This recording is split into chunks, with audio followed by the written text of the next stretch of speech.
Hello नमस्कार, जय हिंद, वंदे मातरम। आप देख रहे हैं जियो न्यूज और हम आपके लिए लेकर आए हैं देश दुनिया की, आपके राज्य शहर की सिलेक्टेड काम की फटाफट बड़ी खबरें। लेकिन उससे पहले यदि आपने हमारे चैनल को सब्सक्राइब नहीं किया है तो चैनल को सब्सक्राइब करके बेल नोटिफिकेशन ऑन करें और इस वीडियो को ज्यादा से ज्यादा लाइक और शेयर करें। बड़ी खबरें देखने से पहले आपके लिए आज का सवाल, फ्लिपकार्ट किस देश की कंपनी है? ऑप्शन ए चीन, option B Japan, option C America और ऑप्शन डी भारत। इस सवाल का जवाब हमें कमेंट करें और आप किस राज्य और शहर की ज्यादा खबरें देखना चाहते हैं हमें कमेंट करके बताएं ताकि हम आपके राज्य शहर की ज्यादा खबरें दिखा सकें। चलिए अब देखते हैं आज की फटाफट बड़ी खबरें।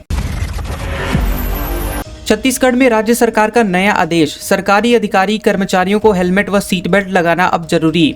बता दें कि यहाँ छत्तीसगढ़ में करीब 4.25 लाख सरकारी अधिकारियों और कर्मचारियों को अब ट्रैफिक नियमों का कड़ाई से पालन करना होगा। सभी को गाड़ी चलाते वक्त हेलमेट पहनना जरूरी होगा। इसके अलावा 4 व्हीलर चलाते वक्त सीट बेल्ट भी लगाना अनिवार्य होगा। मुख्य सचिव अमिताभ जैन ने कहा कि सरकारी सेवकों द्वारा स्वयं, परिजनों व जन सामान्य की सुरक्षा के साथ साथ नियमों के पालन की प्रतिबद्धता का आदर्श प्रस्तुत करना चाहिए। यहाँ प्रदेश में सड़क दुर्घटनाओं में वृद्धि चिंताजनक है। इन हादसों में सरकारी कर्मचारियों की मृत्यु तथा गंभीर रूप से घायल होने की दुखद घटनाएं भी सामने आई हैं। मोटरयान संशोधन अधिनियम 2019 में वाहन चालक के समय नियमानुसार सुरक्षा हेलमेट के उपयोग के प्रावधान के आलोक में समस्त वाहन चालकों द्वारा लगाना अपरिहार्य है। आजमगढ़ में मदरसों के मामले में बड़ी कार्रवाई, 11 मदरसा संचालकों के विरुद्ध दर्ज हुआ मुकदमा। एसआईटी के साथ ईओडब्ल्यू की जांच में भी पाए गए दोषी। आजमगढ़ में चल रहे फर्जी मदरसा संचालकों पर बड़ी कार्रवाई का मामला सामने आया है और इस मामले में 11 मदरसा संचालकों पर जिले के 4 थाना क्षेत्रों में मुकदमा दर्ज किया गया है। आजमगढ़ में संचालित 333 मदरसों में से 219 का अस्तित्व ही नहीं है। अब इन अस्तित्वहीन मदरसों के संचालकों के खिलाफ कार्रवाई शुरू हो गई है। ईओडब्ल्यू के निरीक्षक की तहरीर पर जिले के कंधारपुर थाने में पहला मुकदमा दर्ज करते हुए अब तक 11 मुकदमे दर्ज किए गए हैं और इस कार्रवाई को लेकर मदरसा संचालकों में हड़कंप मचा हुआ है। लखनऊ से आर्थिक अपराध शाखा यानी ईओडब्ल्यू की टीम आजमगढ़ के अल्पसंख्यक कल्याण विभाग के कार्यालय पहुंची थी और इन मदरसों के खिलाफ मुकदमा दर्ज कराने के लिए तहरीर दी गई। बता दें कि कार्रवाई के क्रम में तहरीर के मुताबिक विशेष जांच दल यानी एसआईटी ने अभिलेखों के आधार पर आजमगढ़ जिले के कंदरापुर थाना क्षेत्र के अंतर्गत मदरसा अजीजिया खड़गपुर को अस्तित्व विहीन मदरसों की श्रेणी में पाया। इस मदरसे को 5 फरवरी 2009 में तहतानिया स्तर की अस्थायी मान्यता दी गई थी और ये मान्यता तत्कालीन जिला अल्पसंख्यक कल्याण अधिकारी प्रभात कुमार और लिपिक वफ ओम प्रकाश पांडे ने दी थी। मदरसे की ओर से मदरसा पोर्टल पर तहतानिया स्तर के 3 कक्ष 300 वर्ग फीट माप में दर्शाए गए हैं, जबकि मौके पर मदरसा संचालित होते नहीं मिला, जिसे भारतीय जनता इंटर कॉलेज को मदरसा बताया गया। राष्ट्रपति ने महाकुंभ में डुबकी लगाई, सूर्य को अर्घ्य दिया, हनुमान मंदिर में दर्शन किए। भीड़ के चलते संगम स्टेशन बंद करना पड़ा। राष्ट्रपति द्रौपदी मुर्मू सोमवार को महाकुंभ पहुंची। उन्होंने संगम में 3 डुबकी लगाई, भगवान सूर्य को अर्घ्य दिया। स्नान से पहले मां गंगा को पुष्प अर्पित किया और मंत्रोच्चार के बीच गंगा पूजन और आरती की। इसके बाद राष्ट्रपति लेटे हनुमान मंदिर पहुंची और आरती की, फिर अक्षयवट धाम पहुंची और पूजा अर्चना किया। आपको बता दें कि राष्ट्रपति के साथ राज्यपाल आनंदीबेन पटेल और सीएम योगी भी रहे। राष्ट्रपति का हेलीकॉप्टर सोमवार सुबह 9:30 बजे बमरौली एयरपोर्ट पर लैंड हुआ, जहां राज्यपाल आनंदीबेन पटेल और सीएम योगी ने उनका स्वागत किया। वहां से अरैल पहुंची और फिर बोट से संगम पहुंची और स्नान किया। बता दें कि राष्ट्रपति शाम 4 बजे प्रयागराज में थी और द्रौपदी मुर्मू देश की दूसरी राष्ट्रपति हैं जिन्होंने महाकुंभ में स्नान किया है। इससे पहले 1954 में देश के प्रथम राष्ट्रपति डॉक्टर राजेंद्र प्रसाद ने भी महाकुंभ में स्नान किया था। नोएडा में फिटजी पर बड़ी कार्रवाई, 12 बैंक खातों की 11 करोड़ रुपए की रकम हुई फ्रीज, 172 और खातों की जांच जारी। नॉलेज पार्क कोतवाली और साइबर क्राइम पुलिस ने फिटजी कोचिंग संस्थान के खिलाफ बड़ी कार्रवाई की है। पुलिस ने संस्थान के 12 बैंक खातों को फ्रीज करवा दिया है, जिसमें 11 करोड़ रुपए से अधिक की राशि जमा है और जांच में 172 अन्य चालू बैंक खातों का भी पता चला, जिनकी जांच की जा रही है। वहीं संस्थान के संस्थापक दिनेश गोयल के पैन कार्ड से जुड़े हुए विभिन्न राज्यों में स्थित बैंक खातों की जानकारी पुलिस ने प्राप्त कर ली है। गाजियाबाद और नोएडा में भी संस्थान के खिलाफ एफआईआर दर्ज की गई है और कई राज्यों में फिटजी के केंद्र अचानक से बंद हो गए थे, जिससे छात्रों का भविष्य प्रभावित हुआ है। शिक्षकों का आरोप है कि उन्हें पिछले 1 साल में 6 महीने का वेतन नहीं मिला, जिसकी वजह से वे अन्य संस्थानों में चले गए। स्टाफ की कमी के चलते केंद्रों पर ताले लग गए और प्रतियोगी परीक्षाओं की तैयारी कराने वाली ये प्रतिष्ठित कोचिंग श्रृंखला पूरे भारत में फैली हुई है। पुलिस ने आश्वासन दिया है कि छात्रों और अभिभावकों के हितों को ध्यान में रखते हुए जल्द ही इस मामले में उचित कार्रवाई की जाएगी। वहीं प्रभावित छात्र अब अन्य कोचिंग संस्थानों की ओर रुख कर रहे हैं। पंजाब कांग्रेस का दावा, 30 आम आदमी पार्टी के विधायक हमारे संपर्क में हैं। केजरीवाल ने सभी विधायक दिल्ली बुलाए। सीएम भगवंत मान ने कैबिनेट मीटिंग टाली। दिल्ली विधानसभा चुनाव में मिली हार के बाद पंजाब में भी उथल पुथल शुरू हो गई है। पंजाब कांग्रेस का दावा है कि आम आदमी पार्टी के 30 विधायक उनके संपर्क में हैं। इसी बीच आम आदमी पार्टी के संयोजक अरविंद केजरीवाल ने पंजाब के विधायकों को दिल्ली बुलाया है और ये 11 फरवरी सुबह 11 बजे कपूरथला भवन में सभी विधायकों से वो मिलेंगे। सीएम भगवंत मान और सभी मंत्री भी मौजूद रहेंगे। माना जा रहा है कि इसी वजह से पंजाब सरकार की 10 फरवरी को होने वाली मीटिंग भी टाल दी गई। पंजाब में 2022 में सभी 117 विधानसभा सीटों के लिए चुनाव हुए थे। इसमें आम आदमी पार्टी ने 92, कांग्रेस 18, भाजपा 2, शिरोमणि अकाली दल 3 और बसपा 1 सीट जीती थी। पंजाब में बहुमत का आंकड़ा 59 का है। ऐसे में अगर 30 विधायक पार्टी छोड़ देते हैं तो भी आम आदमी पार्टी के पास 62 विधायक बचे रहेंगे और सरकार पर कोई खतरा नहीं होगा। हालांकि आम आदमी पार्टी के प्रवक्ता नील गर्ग का कहना है कि दिल्ली में पार्टी की रूटीन मीटिंग होने जा रही है और ये पार्टी ने तय किया है कि मीटिंग चंडीगढ़ में करनी है या फिर दिल्ली में करनी है। सोना पहली बार 85,500 रुपए के पार। 41 दिनों में 9,503 रुपए कीमत बढ़ी। इस साल दाम 90,000 रुपए तक जा सकते हैं। बता दें कि सोना 10 फरवरी को अपने ऑल टाइम हाई पर पहुंच गया। India Boolean and jewellers association IBJA के मुताबिक 10 ग्राम 24 कैरेट सोने का दाम 966 रुपए बढ़कर 85,665 रुपए हो गया और इससे पहले सोना 84,699 रुपए प्रति 10 ग्राम के ऑल टाइम हाई पर पहुंचा था। वहीं चांदी में भी बढ़त देखने को मिली। 1 किलो चांदी की कीमत 132 रुपए बढ़कर 95,533 रुपए प्रति किलो पर पहुंच गई है। वहीं बीते दिन चांदी का भाव 95,391 रुपए प्रति किलो था। चांदी ने 23 अक्टूबर 2024 को अपना ऑल टाइम हाई बनाया था, तब ये 99,151 रुपए प्रति किलो पर पहुंच गई थी। सेंसेक्स 548 अंक गिरकर 77,311 पर हुआ बंद। निफ्टी में भी 178 अंक की रही गिरावट। एनर्जी और IT शेयर्स टूटे। बता दें कि 10 फरवरी को सेंसेक्स 548 अंक की गिरावट के साथ 77,311 के स्तर पर बंद हुआ। वहीं निफ्टी में भी 178 अंक की गिरावट रही। ये 23,381 के स्तर पर बंद हुआ। सेंसेक्स के 30 शेयरों में से 24 में गिरावट और 6 में तेजी देखने को मिली। वहीं एनर्जी, IT और मेटल शेयर्स में सबसे ज्यादा गिरावट है। आपको बता दें कि टाटा स्टील और पावर ग्रिड के शेयर में 3% से ज्यादा की गिरावट देखने को मिली। गैंगस्टर अनमोल का अमेरिकी एजेंसियों को नया डोजियर भेजा। NIA की कार्रवाई। मूसेवाला बाबा सिद्दीकी हत्याकांड का आरोपी डंकी रूट से भागा था अमेरिका।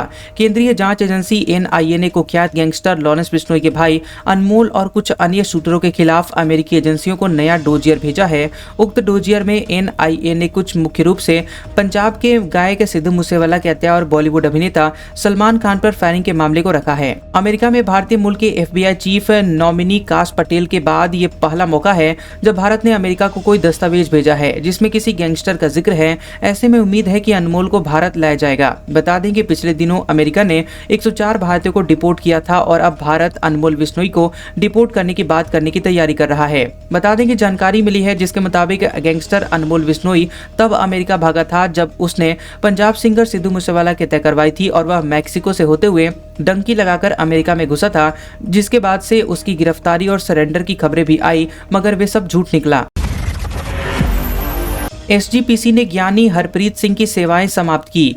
जगतार सिंह तख्त श्री दमदमा साहिब के कार्यवाहक जत्थेदार। जांच कमेटी की रिपोर्ट मंजूर। आपको बता दें कि यहाँ शिरोमणि गुरुद्वारा प्रबंधक कमेटी यानी SGPC की कार्यकारिणी की बैठक में श्री दमदमा साहिब के जत्थेदार ज्ञानी हरप्रीत सिंह की सेवाओं को समाप्त कर दिया गया है। ज्ञानी जगतार सिंह तख्त श्री दमदमा साहिब के कार्यवाहक जत्थेदार बनाए गए हैं। आपको बता दें कि बैठक अमृतसर स्थित SGPC मुख्यालय तेजा सिंह समुद्री हॉल में हुई, जिसकी अध्यक्षता SGPC के प्रधान एडवोकेट हरजिंदर सिंह धामी ने की। बैठक में ज्ञानी हरप्रीत सिंह की जांच कर रहे कमेटी की रिपोर्ट को मान लिया गया है, जिसके बाद ज्ञानी हरप्रीत सिंह की सेवाओं को समाप्त करने का फैसला लिया गया है। इस दौरान कुछ SGPC सदस्यों ने फैसले का विरोध भी किया, लेकिन बहुमत में फैसला लिया गया। ज्ञानी हरप्रीत सिंह को SGPC ने पहले ही निलंबित कर दिया था और उनके खिलाफ अनुशासनात्मक कार्रवाई की प्रक्रिया चल रही है। जत्थेदार ज्ञानी हरप्रीत सिंह के कथित कर्तव्यों के उल्लंघन और प्रशासनिक अनियमितताओं की जांच के लिए SGPC ने जांच कमेटी का गठन किया था। बॉलीवुड एक्टर सोनू सूद ने फ्रॉड मामले में पल्ला झाड़ा। कोर्ट में कंपनी मालिक को पहचानने से किया इनकार। वकील का आरोप, ब्रांड एम्बेसडर थे।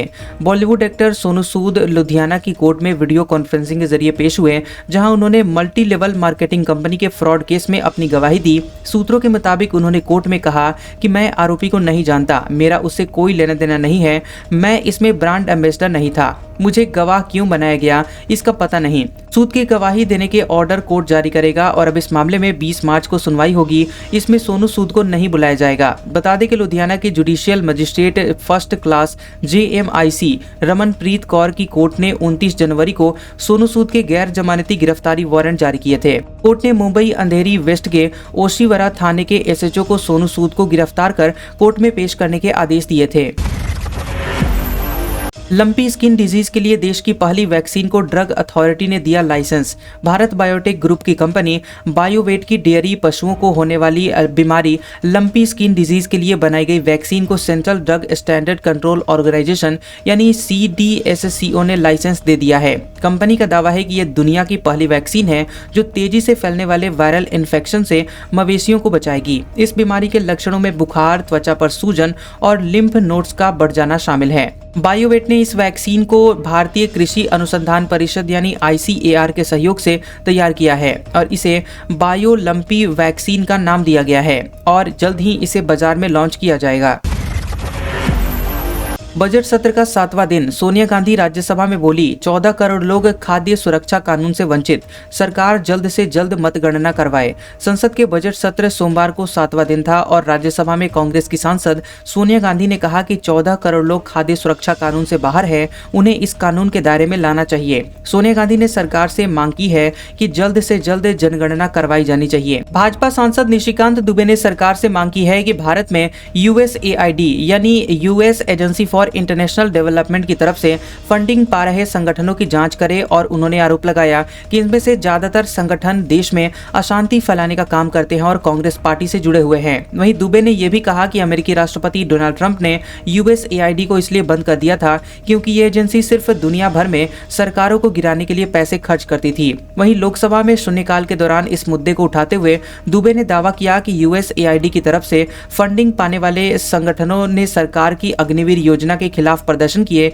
और जाति जनगणना का समर्थन किया और देश में नक्सलवाद को बढ़ावा दिया। उनके बयान पर कांग्रेस सांसदों ने विरोध जताया और लोकसभा में आपत्ति दर्ज कराई, लेकिन अध्यक्षता कर रही संध्या राय ने कांग्रेस की आपत्ति को अस्वीकार कर दिया और उन्होंने कहा कि शून्यकाल की कार्यवाही के दौरान ऐसी आपत्तियां मान्य नहीं होती।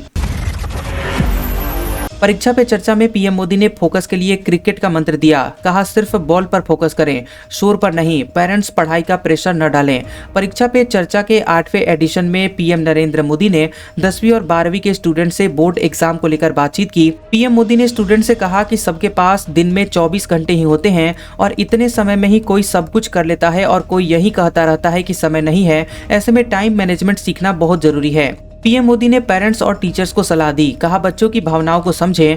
परिवार बच्चों को प्रेशर देता है। बच्चों को आर्टिस्ट बनना है तो कहते हैं कि इंजीनियर बनो। माता पिता, आप बच्चों की इच्छाओं को समझिए, क्षमताओं को समझिए, मदद कीजिए। हमें सोचना चाहिए कि परीक्षा जरूरी है या जीवन। टीचर्स दूसरे बच्चों से तुलना न करें। कुछ कहना है तो अलग से कहें।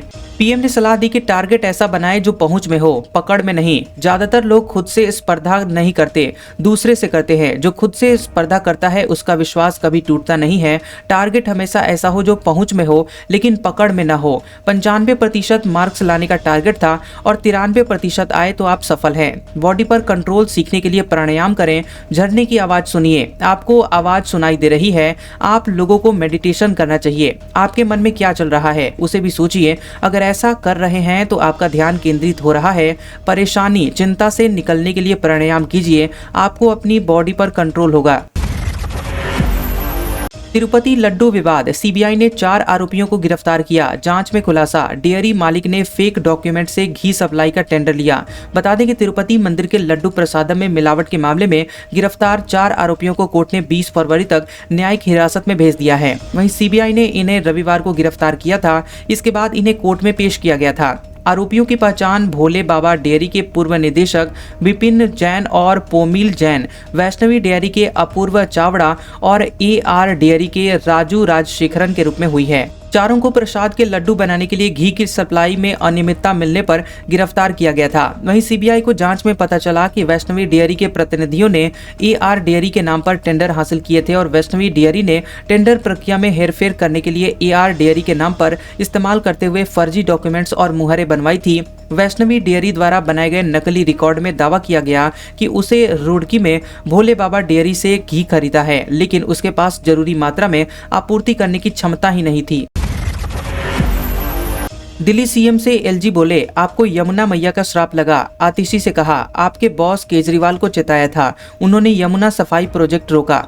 दिल्ली के LG विनय कुमार सक्सेना ने मुख्यमंत्री आतिशी से कहा कि आपको यमुना मैया का श्राप लगा है, इसलिए आपकी पार्टी चुनाव हारी है। सूत्रों के मुताबिक LG ने ये बातें 9 फरवरी को तब कही थी जब आतिशी दिल्ली की मुख्यमंत्री पद से इस्तीफा देने उनके पास पहुंची थी। सूत्रों के मुताबिक LG सक्सेना ने आतिशी से कहा कि उन्होंने उनके बॉस अरविंद केजरीवाल को यमुना के श्राप के बारे में चेतावनी दी थी, क्योंकि उन्होंने नदी की सफाई के लिए एक परियोजना को रोकने के लिए सुप्रीम कोर्ट से गुहार लगाई थी। वहीं LG हाउस के सूत्रों के मुताबिक आतिशी ने LG की टिप्पणी का जवाब नहीं दिया।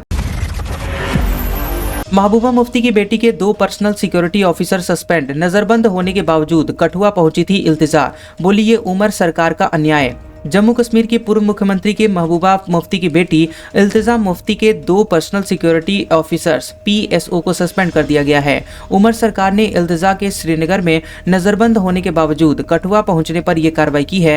इल्तिजा ने 8 फरवरी को आरोप लगाया था कि उमर सरकार ने महबूबा और उन्हें घर में नजरबंद कर दिया है। इस बीच 9 फरवरी को इल्तिजा पुलिस कस्टडी में कथित टॉर्चर के चलते सुसाइड करने वाले माखन दीन के परिवार से मुलाकात करने के लिए कठुआ के बिलावर पहुंची थी। बेंगलुरु में एरो इंडिया 2025 तेजस हवा में 360 डिग्री घुमा। सुखोई का आसमान में करतब, सूर्य किरण से निकल रहे 3 तरंग।